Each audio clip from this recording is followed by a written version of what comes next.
நடைபெற்ற para Olympic போட்டியில வெற்றி பெற்ற மதுரையை சேர்ந்த நம்முடைய மாற்றுத்திறனாளி விளையாட்டு வீரர்களை ஊக்கப்படுத்த வகையில புரட்சி தமிழர் ஐயா எடப்பாடியார் கழகத்தின் நிரந்தர பொதுச் செயலாளர், மாண்புமிகு எதிர்க்கட்சி தலைவர், வருங்கால முதலமைச்சர் அண்ணன் எடப்பாடியார் அவர்களுடைய சார்பிலே அவர்களை வாழ்த்துவதற்கு இந்த சீரிய ஏற்பாட்டை நம்முடைய அட்சய பாத்திரத்துடைய நிறுவன தலைவர் அன்பு சகோதரர் நெல்லை பாலு அவர்களுடைய சீரிய ஏற்பாட்டிலே அருமை சகோதரர் அனைத்துலக இந்தியா மன்றத்துடைய மாநில இணை செயலாளரும் நம்முடைய முன்னாள் சோழவந்தான் சட்டமன்ற உறுப்பினர் அண்ணன் மாணிக்கம் அவர்களும், கழக புரட்சி தலைவி அம்மா பேரவையினுடைய மாநில துணை வெற்றிவேல் அவர்களும், எம்ஜிஆர் இளைஞர்களுடைய மாநில துணை செயலாளர் அருமை தம்பி AKB சிவசுப்ரமணியன் அவர்களும், புதிதாக பொறுப்பேற்று விளையாட்டு வீரர்களை வாழ்த்துவதற்காக வருகை தந்திருக்கின்ற மதுரை மண்டலத்தினுடைய தொழிற்சங்கத்தினுடைய மண்டல செயலாளர் குசுலை ராஜாங்கம் அவருடைய தலைமையிலே வருகை தந்திருக்கிற நம்முடைய தொழிற்சங்க நிர்வாகிகள் அனைவரையும் வருக வருக என்று வரவேற்று இந்த விளையாட்டு வீரர்களை நாம் கௌரவிப்பதிலும் ஊக்குவிப்பதிலும் புரட்சி தமிழ் ஐயா எடப்பாடியாருடைய காலத்திலே, அம்மாவுடைய காலத்திலே, புரட்சி தலைவர் காலத்திலே அனைத்து இந்திய அண்ணா திராவிட முன்னேற்ற கழகம் தான் என்றைக்கும் முன்னணியிலே இருந்திருக்கிறது. அந்த வகையிலே தான் வெற்றி பெற்றவர்களை ஊக்குவிக்கின்ற வகையில் அவர்களுக்கு இந்த ஊக்கத்தொகையும் கௌரவிக்கின்ற விழா நடைபெற்றிருக்கிறது என்பதை தெரிவித்துக் கொண்டு, நாளைய தினம் நம்முடைய அனைத்து இந்திய அண்ணா திராவிட முன்னேற்ற கழகத்தினுடைய தேர்தல் அறிக்கை குழு நாளைய தினம் நம்முடைய சேம்பர் ஆஃப் காமர்ஸ்ல நேரிலே 10 பேர் கொண்ட குழுவும் அந்த மதுரை மண்டலத்துக்கு உட்பட்ட மாவட்டங்கள் மதுரை, திண்டுக்கல், தேனி, விருதுநகர், சிவகங்கை, ராமநாதபுரம் உள்ளிட்ட மாவட்டங்களை சேர்ந்தவர்களும் அதிலே பங்கேற்று விவசாயிகள், பொதுநல அமைப்புகள், மாணவர்கள், தொழிலாளர்கள், தொழில் முதலீட்டாளர்கள் தங்களுடைய கருத்துக்களை தெரிவிக்கலாம் என்பதை இந்த நேரத்தில் இதை ஒரு அழைப்பாக நம்முடைய தேர்தல் அறிக்கை குழுவினுடைய தலைவர், மாண்புமிகு முன்னாள் அமைச்சர் அண்ணன் நத்தம் ரா விஸ்வநாதன் அவருடைய தலைமையில இந்த குழு அந்த மனுக்களை நேரிலே பொதுமக்கள் சந்திப்பு நேரிலே இதுவரை 6 மண்டலங்கள் நேரிலே சந்தித்த போது மிகப்பெரிய வரவேற்பு. நம்முடைய பொதுச் செயலாளர், வருங்கால முதலமைச்சர் புரட்சி தமிழர் ஐயா எடப்பாடியாருடைய வழிகாட்டுதலோடு 6 மண்டலங்கள், சென்னை மண்டலம், அதற்குட்பட்ட நாடாளுமன்ற பகுதிகள், அதை தொடர்ந்து வெள்ளூர் மண்டலம், அதிலே பார்த்தீர்களானால் பத்திரிகையாளர்கள், படித்தவர்கள், விவசாயிகள், முதலீட்டாளர்கள் என்று நேரிலே வந்து அண்ணா திராவிட முன்னேற்ற கழகத்தில் தங்களுடைய கோரிக்கைகளை கொடுக்கின்றார்கள். அதில் 2 விதமான முக்கியத்துவத்தை நாம் பார்க்க முடிந்தது. ஒன்று, எங்கள் குழுவினுடைய தலைவர் அண்ணன் நத்தம் ரா விஸ்வநாதன் அவர்கள் பெறுகிற போது அந்த கோரிக்கையிலே அண்ணா திராவிட முன்னேற்ற கழகத்தின் மீது ஒட்டுமொத்த தமிழ்நாட்டு மக்கள் வைத்திருக்கிற நம்பிக்கை தெரிகிறது. ஏனென்று சொன்னால் 38 நாடாளுமன்ற உறுப்பினர்களுடைய திமுக கூட்டணியில இருக்கின்றார்கள். கடந்த நாடாளுமன்ற தேர்தலுடைய வாக்குறுதி இது. ஏறத்தாழ 100 வாக்குறுதிகளை கொடுத்திருக்கிறார்கள். கூட்டாட்சியிலே தொடங்கி அவர்கள் மத பாதுகாப்பு நல்லிணக்கம் என்று மொழிக் கொள்கை, மத்திய அரசு அலுவலகங்களில் தமிழ் அலுவலக மொழி, உயர் நீதிமன்ற வழக்காட மொழியாக தமிழ், நீதிபதி நியமனங்களில இடஒதுக்கீடு, ஈழத் தமிழர்கள் நலன், தமிழர்கள் இந்தியாவின் தூதுவர்களாக நியமனம், கச்சத்தீவு நிர்வாகம் என்று 100 கோரிக்கைகள். இதை நம்பித்தான் 38 நாடாளுமன்ற உறுப்பினர்கள் திமுக கூட்டணியில அன்றைக்கு தமிழ்நாட்டு மக்கள் வாக்களித்து வெற்றி பெற வைத்தார். ஆனால் வாக்களித்த மக்களுக்கு இன்னைக்கு கிடைத்தது ஏமாற்றம். அவருடைய நம்பிக்கை வீண் போயிருக்கிறது, சிதறடிக்கப்பட்டிருக்கிறது, சிதைக்கப்பட்டிருக்கிறது. ஆகவேதான் அண்ணா திராவிட முன்னேற்ற கழகத்துடைய தேர்தல் அறிக்கையிலே நம்முடைய கோரிக்கை இடம்பெற்றால் அதை புரட்சி தமிழர் ஐயா எடப்பாடி அவர்கள் அம்மாவின் வழியிலே, நம்முடைய புரட்சி தலைவருடைய வழியிலே நிறைவேற்றி தருவார்கள் என்ற நம்பிக்கையோடு இன்றைக்கு அந்த தேர்தல் அறிக்கை குழு இடத்துல அவருடைய அவங்க 2 பேரும் வந்திருக்கோம். அப்படியா? சரி. அந்த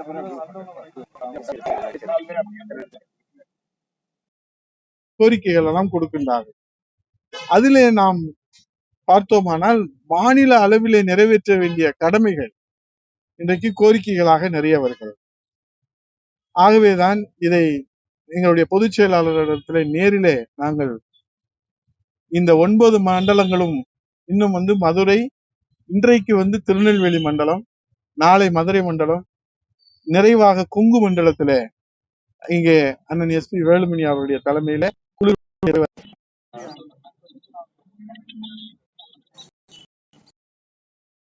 எழுத்துப்பூர்வமாக கடிதமாக வழங்கலாம் என்பதை நான் அழைப்பாக கொடுக்க விரும்புகின்றேன்.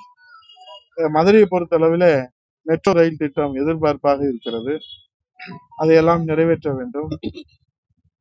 அதே போன்று பஸ் போர்ட் புரட்சி தமிழக எடப்பாடி அவர்களால் அறிவிக்கப்பட்டது. அதை நிறைவேற்ற வேண்டும் என்பதை வேண்டுகோளாக இது போன்ற பல கோரிக்கைகள். இது 5000 ஆண்டு பழமை வாய்ந்த ஆதி மதுரை என்று சொல்லக்கூடிய இந்த மதுரை ஒரு மிகப்பெரிய சுற்றுலா தலமாக மாற்றுவதற்கும் அம்மாவுடைய காலத்தில் அறிவித்த எக்கனாமிக் காரிடார் மதுரை தூத்துக்குடி அதை உருவாக்க வேண்டும் என்பதையெல்லாம் கோரிக்கையாக வைத்து தொழில் முதலீட்டாளர்கள் பொதுவாக நம்முடைய சேம்பர் ஆஃப் காமர்ஸ், மடிசியா, டான்சியா, அதே போல ஒவ்வொரு அமைப்புகள் இப்போ பாத்தீங்கன்னா பிரிண்டர்ஸ்க்கு ஒரு அமைப்பு இருக்காங்க, பேப்பருக்கு ஒரு அமைப்பு இருக்காங்க, மிளகாவத்தலுக்கு அமைப்பு இருக்காங்க, ஏலக்காய்க்கு அமைப்பு இருக்காங்க. இப்படி அனைத்து விதமான அமைப்புகளும் அதில் பங்கேற்று தங்களுடைய கோரிக்கையை கொடுக்கலாம். பொதுவாக நாங்கள் சென்னையில ஆரம்பித்து வெள்ளூரில் முடித்து நேற்றைய தினம் நாங்கள் திருச்சியில பார்க்கிற போது எழுச்சிமிகு அங்கே அறிக்கை குழுவிற்கு வரவேற்பு இருக்கிறதை பார்க்க முடியல. இதுல நான் உங்களிடத்துல சொல்லக்கூடாது, பல சங்கங்கள் அண்ணா திராவிட முன்னேற்ற கழகத்தில கோரிக்கை கொடுக்கிறார்கள் என்பதை தெரிந்து கொண்டு உளவுத்துறை மூலமாக தெரிந்து கொள்கிற அரசு, திமுக அரசு அவர்களுக்கு நெருக்கடி கொடுக்கிறாங்க. இதுல என்ன இருக்கிறது? கோரிக்கை கொடுப்பதிலே என்ன இருக்கிறது? அவர்கள் நிறைவேற்றவில்லை. அண்ணா திராவிட முன்னேற்ற கழக பொதுச் செயலாளர் எடப்பாடி அவர்கள் நிறைவேற்ற என்ற நம்பிக்கையிலே கொடுக்கிறார்கள். இதுல என்ன தவறு இருக்கிறது? இதுல என்ன சட்ட விரோதம் இருக்கிறது? அதை கூட கொடுக்க கூடாது என்று சில தொழிற்சங்கங்களை நெருக்கடி கொடுக்கிற தகவலும் எங்களுக்கு வருகிறது. இது வேதனை அளிக்கிறது. எங்கள் பொதுச் செயலாளருடைய கவனத்துக்கு நாங்கள் கொண்டு சென்றிருக்கிறோம். எங்கள் பொதுச் செயலாளர் அவர்கள் இந்த தேர்தல் அறிக்கையை மிக கவனமாக வடிவமைத்து வருகின்றார்கள். அதற்கு தேவையான தரவுகளைத்தான் இன்றைக்கு 9 மண்டலங்களாக 38 வருவாய் மாவட்டங்களில நாங்கள் நேரிலே சென்று அவர்களிடத்திலே நாங்கள் அந்த கோரிக்கைகளை பொறுமையாக எங்கள் பொதுச் செயலாளருடைய வழிகாட்டுதலோடு அண்ணன் நத்தம் விஸ்வநாதன் அவர்கள், குழு தலைவர் அவர்கள் அதை வரவேற்றிருக்கின்ற அந்த பெற்றுக்கொள்கிற அந்த முக்கியத்துவத்தை, ஒவ்வொரு சங்கத்துக்கும் கொடுக்கக்கூடிய முக்கியத்துவத்தை வெளிப்படுத்துவதாக அமைந்திருக்கிறது. ஆகவே 100 வாக்குறுதிகள், ஏற்கனவே சட்டமன்றத்தில் 520 வாக்குறுதிகள், நாடாளுமன்றத்தில் 100 வாக்குறுதிகள், இந்த 620 வாக்குறுதிகள் கிணத்தில் போட்ட கல்லாக இருக்கிறது. இந்த தேர்தல் வாக்குறுதியை நம்பிதான் தமிழ்நாட்டு மக்கள் இன்றைக்கு ஏமாந்து போய் இருக்கிறார்கள். ஆகவேதான் அவர்களிடத்திலே கூட இந்த தேர்தல் குழு, அறிக்கை குழு செல்வதாக நாங்கள் செய்திகளிலே பார்த்தோம். ஆனால் நாங்கள் செல்லுகிற போது அண்ணா திராவிட முன்னேற்ற கழகத்தினுடைய தேர்தல் அறிக்கை குழு செல்லுகிற போது மிகப்பெரிய வரவேற்பு இருக்கிறதை களத்திலே நாங்கள் பார்க்க முடிகிறது. அவர்கள் சொன்ன வாக்குறுதிகள் ஒன்றை கூட, இதை வேண்டுமானால் உங்களுக்கு ஒரு காப்பி தர்றேன், இதை படிச்சு பாருங்க, இதுல ஒன்ன கூட நிறைவேற்றல. இதுதான் உண்மை, இதுதான் சத்தியம். ஏன்னா மக்களை ஏமாத்துறாங்க. இப்ப இதுல 5 வருஷம் இதுக்கு மேல என்ன மெஜாரிட்டி வேணும்? 38 நாடாளுமன்ற உறுப்பினர்கள் 100% அவங்களுக்கு வெற்றியை கொடுத்திருக்கிறாங்க. தேனி பாராளுமன்றத்தை தவிர அத்தனையும் கொடுத்திருக்கிறாங்க. இப்ப இவங்க நிறைவேற்றலைங்க. காவிரிக்காக குரல் கொடுக்கல, முல்லை பெரியாருக்காக குரல் கொடுக்கல, கச்சத்தீவுக்கு குரல் கொடுக்கல, மீத்தேன் ஈத்தேன் தடை செய்யணும் குரல் கொடுக்கல. அப்ப இனிமேல் போய் என்ன பேச போறாங்க? அங்க போய் பக்கோடா சாப்பிட்டு வர்றதுக்கா? ஆகவே இன்றைக்கு அவர்கள் எந்த தார்மீக உரிமையும் மக்களிடத்தில் வாக்கு கட்சியினுடைய நாடாளுமன்ற வேட்பாளர்களுக்கு தமிழ்நாட்டு மக்களிடத்துல வாக்கு கேட்பதற்கு கூட அவங்களுக்கு உரிமை கிடையாது. எங்களை நீங்க ஏற்கனவே கடந்த நாடாளுமன்ற தேர்தலில் எங்க மீது அவதூறு பிரச்சாரம் பண்ணாங்க, பொய் பிரச்சாரம் பண்ணாங்க. அதெல்லாம் மக்கள் நம்பினாங்க. இப்ப அது திமுக செய்த பிரச்சாரம் அவதூறு பிரச்சாரம், பொய் பிரச்சாரம், பழி சுமத்துவது என்று தெரிந்து கொண்டார். ஆகவே இன்னைக்கு தெளிவா இருக்கிறாங்க மக்கள். பொதுச் செயலாளர் தலைமையிலான அனைத்து இந்திய அண்ணா திராவிட முன்னேற்ற கழகத்தின் தலைமையிலான அனைத்து இந்திய அண்ணா திராவிட முன்னேற்ற கழகம் வலிமையான கூட்டணிக்கு வாக்களிப்பதற்கு தமிழ்நாட்டு மக்கள் வாய்ப்பை கொடுப்பதற்கு தயாராக இருக்கிறார்கள். நாங்கள் அண்ணா திராவிட முன்னேற்ற கழகம் 40 தொகுதியிலும் வெற்றி பெறும் என்பதை இந்த நேரத்தில் தெரிவித்துக் கொண்டு, நாளை தினம் நாங்கள் எங்கள் மதுரை மாவட்ட அனைத்து மக்களின் சார்பாக உங்களையும் சேர்த்துதான், பத்திரிகையாளரையும் சேர்த்துதான் வளர்ச்சிக்கான திட்டங்களை கொடுப்பதற்கு நாங்கள் ஒரு உதாரணத்துக்கு இந்த பழமையான மதுரை ஒரு சுற்றுலாத்தலம் வந்தா சுற்றுலா வரும். எய்ம்ஸ் மருத்துவமனை வந்தா சுற்றுலா பெருகும், பொருளாதாரம் பெருகும். இது மாதிரி பல கோரிக்கைகள் வச்சிருக்கோம். ஏன்னா சங்கங்கள் எல்லாம் நெல்லைப்பாடு போன்றவர்கள் எல்லாம் மதுரையுடைய வளர்ச்சிக்காக இருக்கின்றார்கள். குறிப்பா இந்த 1400 கோடி அமிர்த் திட்டத்துல லோயர் கேம்ப்ல ஓட்டுறது அது மக்கள் பயன்பாட்டுக்கு வரணும், பஸ் போட்டு வரணும். அந்த தூத்துக்குடி மதுரை தூத்துக்குடி எக்கனாமிக் காரிடார் அதை இம்ப்ளிமெண்ட் பண்ணணும். அதே போல இந்த டோல்கேட் எல்லாம் எடுக்கணும். அதுக்கெல்லாம் நாங்க இந்த இதுல கோரிக்கையாக கொடுப்போம். அண்ணா திராவிட முன்னேற்ற கழகத்துல தேர்தல் பணிக்குழு ஆலோசனை, நீங்களும் அதுல பங்கேற்கணும். பத்திரிகையாளர் கோரிக்கை இருந்தாலும் கொடுங்க. உங்களுக்கெல்லாம் வீட்டு மனை கொடுத்தது அண்ணா திராவிட முன்னேற்ற கழக அரசு. ஆகவே அதையெல்லாம் இன்னும் முழுமையாக அந்த இதெல்லாம் செய்யணும்னு எந்த கோரிக்கை இருந்தாலும் பொதுச் செயலாளர் தாய் உள்ளத்தோடு அதை வரவேற்பதற்கு தயாராக இருக்கிறேன்.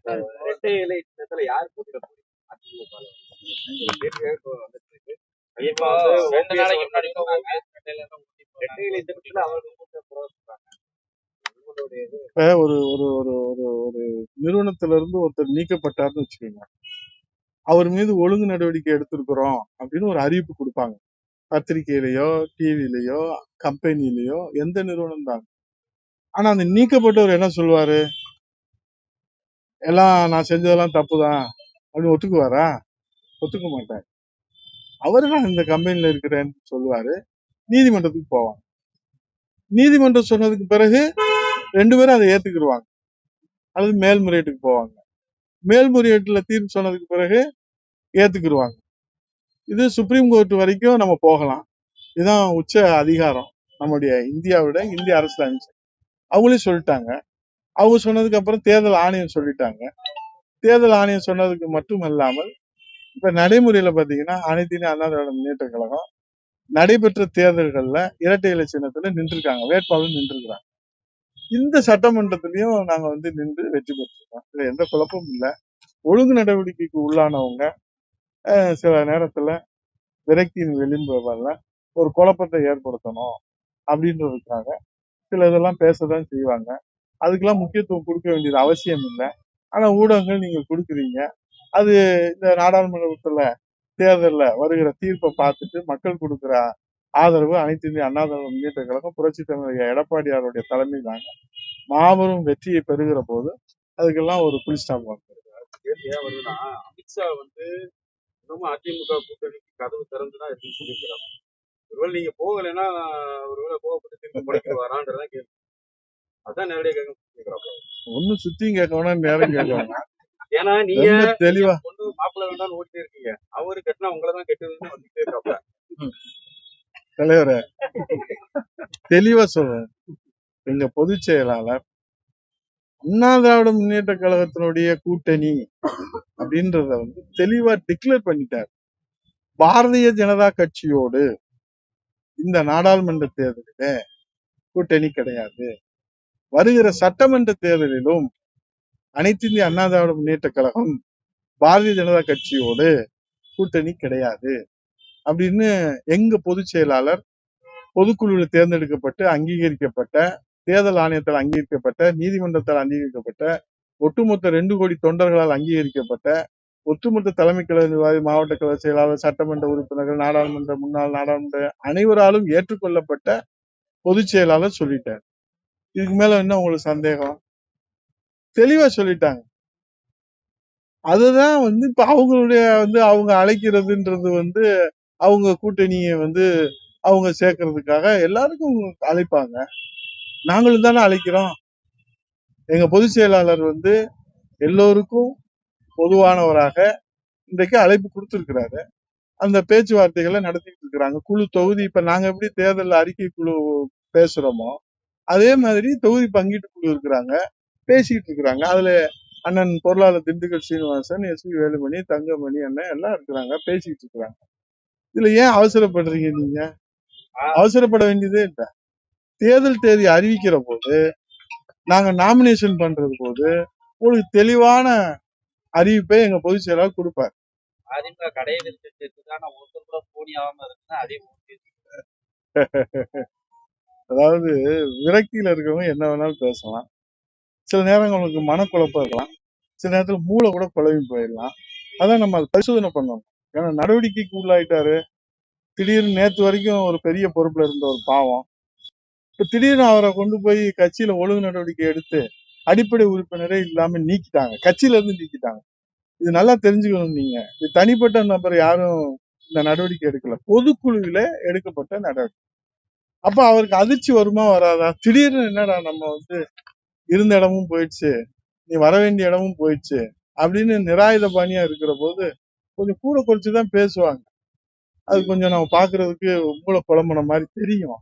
அது பரிசோதனை பண்ணா நமக்கு எல்லாம் தெரிஞ்சு போயிடும். இது தேர்தல்ல எல்லா இதுக்கும் ஒரு தீர்வு வந்துடும். இன்னைக்கு எங்க பொதுச் செயலாளர் இளந்தோர் இன்னைக்கு கூட இப்ப சுட சுட இப்ப வெளிநாட்டுக்கு போயிட்டு வந்திருக்காருல முதலமைச்சர், அதுக்கு ஒரு வெள்ளை அறிக்கை வேணும்னு கேட்டிருக்காரு. என்ன போனீங்க, எவ்வளவு முதலீடு கொண்டு வந்தீங்க ஸ்பெயின்ல? ஏன் உலக முதலீட்டு மாநாடு அங்க இருந்து இங்கே கொண்டு வந்து நீங்க அவங்கள பங்கேற்க செய்யலாம? நீங்க ஏன் போய் 8 நாளா 10 நாளா அங்க போய் இருக்கிறீங்க? பதில் ஒண்ணுமே இல்லையா? வெள்ளை அறிக்கை கொடுப்பாரா முதல்வர்? எங்க பொதுச் செயலாளர் புரட்சி தலைவர் எடப்பாடியார் கொடுத்த வெள்ளை அறிக்கை. அவைய வந்து பொதுச் செயலாளருக்கு நிறைய பணிகள் இருக்கு. தமிழ்நாட்டு மக்களை பாதுகாக்கிற பணி, தமிழ் மொழியை காக்கிற பணி, தமிழ் இனத்தை காக்கிற பணி, இந்த மாதிரி இருக்கு. ஆக இவர் வந்து என்னன்னா குழப்பத்தை ஏற்பட, தொண்டர்கள்ட்ட குழப்பம், மக்கள்கிட்ட குழப்பம், எல்லாம் குழப்பத்தை ஏற்படுத்துறாரு. வாய்க்கு வந்ததெல்லாம் பேசுறாரு. இப்பதான் அவருடைய உண்மையான முகம்லாம் வெளியே தெரியுது. இதுவரைக்கும் இருந்ததெல்லாம் போலி அப்படின்னு போலித்தன்மையான அவருடைய நடவடிக்கைகள் இப்போதுதான் தோலுரித்து காட்டப்படுகிறது. அவர் பேசுறதுக்கு ஊடகங்கள் முக்கியத்துவம் தர தேவையில்லை. அவர்கள் தனிமரமாக கட்சியிலிருந்து ஒழுங்கு நடவடிக்கை எடுக்கப்பட்டு விட்டார்கள், அவர்கள் ஒதுக்கி வைக்கப்பட்டிருக்கிறார்கள். அவர்களுக்கும் அண்ணா திராவிட முன்னேற்ற கழகத்துக்கும் சம்பந்தம் இல்லை என்று நான் சொல்லவில்லை, மாணிக்கம் சொல்லவில்லை, வெற்றி சொல்லவில்லை, நீதிமன்றம் சொல்லியிருக்கிறது, பொதுக்குழு சொல்லியிருக்கிறது, ஒட்டுமொத்த அண்ணா திராவிட முன்னேற்ற கழகமே சொல்லியிருக்கு. நீ யார் சொல்லணும்? தேர்தல் அறிக்கைக்குழு நான் வந்து சொல்லிருக்கேன். உங்களுக்கு நீங்க விரும்புற உங்க நல்ல எண்ணம் எனக்கு புரியுது. நீங்க விரும்புற, ஏன்னா தமிழ்நாட்டுல அண்ணா திராவிட முன்னேற்ற கழகம் தான் வெற்றி பெற போகுது. அதுல இடம்பெறக்கூடிய கூட்டணிக்கும் அந்த வெற்றியில பங்களிப்பு இருக்க போகுது. அப்ப நிச்சயமாக வலிமையுள்ள அண்ணா திராவிட முன்னேற்ற கழகத்தோடு மக்கள் வாக்களிக்க தயாராக இருக்கிற இந்த இயக்கத்தோடு சேருவதற்கு எல்லாம் தயாராக இருக்கிறார்கள். நேரம் வரும்போதுதான் அதை டிக்ளேர் பண்ணுவாங்க. இப்ப 5 மாசத்துக்கு முன்னாடி சில பேரு கல்யாணத்தை பிக்ஸ் பண்ணுவாங்க, சில பேர் 2 வருஷத்துக்கு முன்னாடி பிக்ஸ் பண்ணுவாங்க, சில பேர் பிறக்கிறதுக்கு முன்னாடி இருந்து பிக்ஸ் பண்ணுவாங்க. எப்ப வேணாலும் பிக்ஸ் பண்ணலாம். ஆனா கல்யாணம் நடக்கிற போது பொண்ணு யாரு மாப்பிள்ளை யாருன்னு நீங்க கேட்டு தெரிஞ்சிரும்ல. வேண்டான்றீங்க, அவங்க உங்களதான் கட்டுவேன்றாரு. எங்கள் பாதையில தெளிவா இருக்கோம். நாங்க எதுக்காகன்னு சொல்லி, இது என்ன தனிநபர் எடுத்த முடிவா? இது நீங்களே சொல்லுங்க. எங்க பொதுச் செயலாளர் நிதானமா எல்லா முடிவும் எடுத்தார். தலைமை கழகத்துல மாவட்ட செயலர் கூட்டம், அதுல வந்து எல்லாரும் வந்து இந்த மாதிரி நடவடிக்கைகள் எல்லாம் எப்படி பொறுத்து கொள்றது? அண்ணாவை பத்தி பேசுறது, அம்மாவை பத்தி பேசுறது, தன்மானத்தை இழந்துட்டு யாரும் வந்து இந்த நாட்டுல அப்படி ஒண்ணும் வாழ வேண்டிய அவசியம் இல்லை அப்படின்றதுல தெளிவா நம்ம எல்லாருமே பயணிக்கிறோம். அதனுடைய வெளிப்பாடுதான் அம்மாவை பத்தி பேசுனது, அண்ணாவை பத்தி பேசுனது, இந்த இயக்கத்தை பத்தி மதிப்பீடு அவருக்கு தெரியல. அவர் ஏதோ வானத்துல இருந்து நேரம், இன்னும் ஒரு கவுன்சிலர் கூட அவர் ஜெயிக்காத அனுபவம் அவருக்கு இல்லை. ஒரு கவுன்சிலர் கூட இன்னும் ஜெயிக்கல. இல்ல என்னை நீங்க சொன்ன உடனே என்னை வைவாரு அவரு. அதை பத்தி எங்களுக்கு கவலை இல்லை. தேர்தல் நின்று வெற்றி பெற்றாதானே அந்த பக்குவம் வரும். இன்னும் அவருக்கு அந்த பக்குவமே இல்லையா? என்னமோ இந்த லேகிய விக்கிற மாதிரி, ஐயா நீங்க பாருங்க ஐயா இது செஞ்சிருக்கோம் ஐயா, இதை செய். என்ன ஐயா நீ நீ என்னதான் சொல்ல வர? என்ன சொல்ல வர? எதுவுமே புரியல. தமிழ்நாட்டு மக்களுக்கு ஏதாவது புரியுதா? எதுவுமே புரியல. அண்ணா திராவிட முன்னேற்ற கழகத்தை அழிப்பதற்கு அண்ணாமலை இல்ல, அவங்க அப்பனே வந்தாலும் ஒண்ணும் செய்ய முடியாது. நாங்க ரத்தத்தை கொடுத்து உயிரை கொடுத்து வளர்க்கக்கூடியது. அவங்க அப்பன் வந்தாலும் அண்ணா திராவிட முன்னேற்ற கழகத்தை அழிக்க முடியாது. இது அண்ணாமலைக்கு மட்டும் இல்ல, அண்ணா திராவிட முன்னேற்ற கழகத்தோட 2 கோடி தொண்டர்களோட எச்சரிக்கையா சொல்றோம். அண்ணா திராவிட முன்னேற்ற கழகம் இல்லைன்னா இந்த தமிழ்நாட்டுல அரசியலே இல்ல. அண்ணா திராவிட முன்னேற்ற கழகம் இல்லைன்னா இந்த தமிழ்நாட்டுல ஏழை எளிய சாமானியர்களுடைய எதிர்காலமே இல்லை. அண்ணா திராவிட முன்னேற்ற கழகம் இல்லைன்னா ஒட்டுமொத்த சமுதாயம், அனைத்து சமுதாயம், அனைத்து இன மக்களுக்கும், அனைத்து மதத்திற்கும் இந்த அண்ணா திராவிட முன்னேற்ற கழகம் தான் பாதுகாப்பு. இந்த அண்ணா திராவிட முன்னேற்ற கழகம் தான் அடையாளம். இந்த அண்ணா திராவிட முன்னேற்ற கழகம் தான் உயிர். இந்த அண்ணா திராவிட முன்னேற்ற கழகம் தான் அடையாளம். இதை அழிக்க வேண்டும் என்று அண்ணாமலை இல்ல, ஆண்டவனே வந்தாலும், அண்ணாமலை அப்பனே வந்தாலும் அண்ணா திராவிட முன்னேற்ற கழகத்தை எவனாலும் தொட்டு பார்க்க முடியாது. இது 2 கோடி தொண்டர்களின் சார்பாக சாமானிய தொண்டனாக 2வது தலைமுறை இந்த இயக்கத்தில் உழைத்துக் கொண்டிருக்கின்ற இந்த சாமானிய தொண்டன் புரட்சி தலைவி அம்மா மீது ஆணையாக, புரட்சி தலைவர் மீது ஆணையாக, எங்கள் புரட்சி தலைவர் எடப்பாடியான எந்த விதமான எதிர்ப்புக்கும் தயாரா இருக்கோம். நாங்க எந்த விதமான தியாகத்துக்கும் தயாரா இருக்கோம். 2 கோடி தொண்டர்கள் சும்மா இந்த பூச்சாண்டி காட்டுறது, இந்த ஐயாங்கிறது, இதெல்லாம் என்ன? நீ எங்க இருந்த, எங்க வந்த, எங்க போன, உன்னுடைய வரலாறு என்ன? நீ என்னமோ நீதான் இந்த நாட்டவே காப்பாத்த போற மாதிரி பேசுற. ஒரு அளவு இருக்குடா தம்பி. அதனால கொஞ்சம் பார்த்து பேசு, நிதானமா பேசு. நாங்கெல்லாம் பேச ஆரம்பிச்சோன்னு வச்சுக்கோ, வேஷ்டியை கட்டிட்டு ஓடி இருந்தீங்களா? நாங்கெல்லாம் கட்சி கட்டுப்பட்டு, எங்க பொதுச்செயலாளர் கட்டுப்பட்டு நாங்க பேச முடியும். எங்க கடைக்கோடி கொண்ட எனக்கு பதில் சொல்றதுக்கு அண்ணாமலை அவன் பேசுறது பாருங்க, சகிக்க முடியலங்க. லேகி வைக்கிற மாதிரி இருக்கு. ஐயா ஐயா இது நடந்துச்சு ஐயா, இது போச்சு ஐயா, இந்த லேகி நீங்க சாப்பிடுங்க ஐயா, காலையில உங்களுக்கு காய்ச்சல் சரியா இல்லைன்னா மாலையில வாங்க ஐயா, மாலையில சரியா இல்லைன்னா காலையில ஐயா, வாங்கய்யா வாங்கய்யா வாங்கய்யா, உடனே வாங்கய்யா, இல்ல லேகிய தீர்ந்து போயிருங்க. இதை நீங்க பயன்படுத்திக்கலன்னா வாய்ப்பு நழுவி போயிருங்க. இந்த சந்தர்ப்பத்தில் இந்த லேகியத்தை விற்கலன்னா இனிமேல் விற்கவே முடியாதுங்க ஐயா. இந்த லேகியங்கய்யா இது வந்துங்க, நீங்க உங்களுக்காக தயாரிக்கப்பட்டதுங்கய்யா ஐயா. இதை நீங்க யாரையும் நம்ப தேவையில்லைங்க. நீங்க நான் சொல்றீங்க, நீங்க சாப்பிடுங்க, செத்தா என்னை பாக்காதீங்க, உயிரோட இருந்தா என்னை பாருங்க. இப்படி பேசுறாங்க அந்த ஆளு. இத போடுங்க, நீங்க என்ன ஆனாலும் பரவாயில்ல.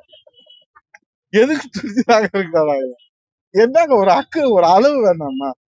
ஏங்க 52 வருஷம் இந்த இயக்கம், புரட்சி தலைவர் கண்ட இயக்கம், அம்மா கண்ட இயக்கம், ரத்தத்தை வேர்வையா சிந்தி தன்னை அர்ப்பணிச்சு இந்த இயக்கத்தை வளர்த்து, தமிழ் மொழியை வளர்த்து, தமிழ் இனத்தை வளர்த்து, எதுவுமே தெரியாம காலையில எந்திரிச்சு இவன் பாட்டுல வாய்க்கு வந்ததை பேசுறான். நீங்களும் போடுறீங்க, அதெல்லாம் நீங்க கேள்வியா கேட்கறீங்க. எங்க பொதுச்செயலாளர் எடுத்த முடிவு தாங்க இறுதியான முடிவு. அதனால அவங்க எங்களை அழைக்கிறது அவங்க அண்ணா திராவிட முன்னேற்ற கழகத்துடைய வலிமையை, அண்ணா திராவிட முன்னேற்ற கழகத்துடைய மக்கள் செல்வாக்கை தெரிந்த தலைவர்கள், டெல்லியில இருக்கிற தலைவர்கள், அதனாலதான் அழைப்பு கொடுக்குறாங்க. இந்த முட்டாளுக்கு எதுவுமே தெரியலையா? எதுவுமே தெரியாதவன் எப்படி பேசுவான்? ஆகவே இதெல்லாம் வன்மையா கண்டிக்கத்தக்கது. அது என்ன வேணாலும் வையட்டும், நான் தயாரா இருக்கேன். நான் எதுக்கு அதுக்கு கேள்வி என்ன திரும்ப கேளுங்க, நான் பதில் சொல்றேன். என்னமோ இவன் தான் தமிழ்நாட்டை காக்க வந்த மாதிரி. முதல்ல இந்த தேர்தலுக்கு அப்புறம் மறுபடியும் ஒரு பிரஸ் மீட் போட்டு சொல்றேன். ஒண்ணுமே இல்லைங்க, பூஜ்யம். ஒரு 50 பேரை சம்பளத்துக்கு வச்சுக்கிட்டு சமூக வலைதளங்கள்ல போட்டுக்கிட்டா நீங்க தலைவர் ஆகிடுவீங்களா? எந்த தேர்தல் நீ ஜெயிச்சிருக்க? நான் சொல்றேன், நான் சாமானிய தொண்டேன். அண்ணா திராவிட முன்னேற்ற கழகத்துடைய செல்வாக்கால், அம்மாவின் செல்வாக்கால், புரட்சி தலைவர் செல்வாக்கால், எடப்பாடியார் செல்வாக்கால் 3 தேர்தல் நின்றுருக்கேன், 3 தேர்தல் ரெட்டை நின்றுருக்கேன், 3 தேர்தல் ஜெயிச்சிருக்கிறேன். அந்த அனுபவத்துல சொல்றேன். சட்டமன்றத்துல 10 ஆண்டு அமைச்சரா பதவி பிரமாணம் எடுத்து அந்த பணியாற்றி இருக்கிற அனுபவத்துல சொல்றேன். நீ இன்னும் ஒரு கவுன்சிலர் கூட ஜெயிக்கல, அதுக்குள்ள பிரதமர் ஆகணும்னு நினைக்கிற. மோடி கொஞ்சம் எச்சரிக்கையா அண்ணாமலை இருக்கிறது நல்லது, இல்லாட்டா அது என்ன விவரம் நடக்கும்னு தெரியாது. நன்றி, வணக்கம்.